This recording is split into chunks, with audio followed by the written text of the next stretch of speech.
অজানা গ্রাম। একদিন সন্ধ্যাবেলা শহরের এক পরিচিত পরিবার বেড়াতে যাওয়ার সিদ্ধান্ত নেয়া।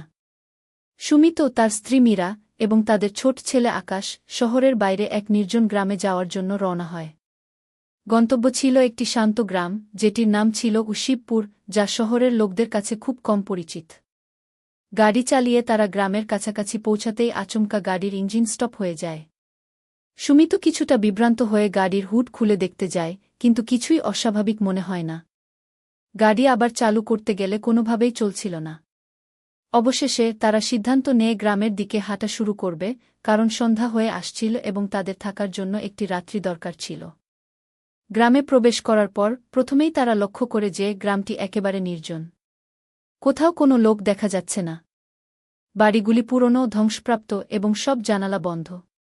সুমিত প্রথমে কিছুটা আশঙ্কিত হলেও মীরা এবং আকাশ ভেবেছিল এটা হয়তো এক ধরনের পুরনো গ্রাম এবং লোকেরা দিনের বেলা কাজকর্ম করতে বাইরে চলে গেছে। তারা একের পর এক বাড়িতে ঢুকে থাকে, কিন্তু কোনো উত্তর মেলে না। হঠাৎ একটা ছোট্ট মন্দিরের সামনে এসে থামে।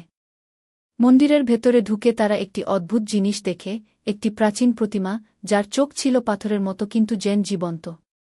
মীরা অনুভব করে কিছু ভুল হচ্ছে।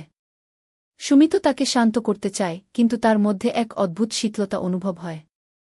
তারা ঠিক তখনই শুনতে পায় অদ্ভুত এক আওয়াজ, কিছু দূর থেকে ভেসে আসে, গো আসো, আসো। মীরা ভয়ে সুমিতের দিকে তাকায়। সে শুনতে পায় শব্দটা যেন মন্দিরের ভেতর থেকেই আসছে। তাদের কিছু না বলেই সেই ভয়ানক আওয়াজ আরও তীব্র হয়, আর মন্দিরের দরজা নিজে থেকেই বন্ধ হয়ে যায়। এক মুহূর্তে তারা বুঝতে পারে এই গ্রামটিতে কিছু সত্তা বাস করছে, যারা তাদের হাতছানি দিয়ে ডেকে আনছে। পরবর্তী সকালে গ্রামবাসীরা তাদের গাড়ি আর নিখোঁজ ব্যক্তিদের খোঁজ পায় না। একমাত্র জায়গা যেখানে তাদের খোঁজা যায় তা হল শিবপুর মন্দির, যেখানে কয়েক বছর আগে মানুষের আত্মা বন্দী ছিল।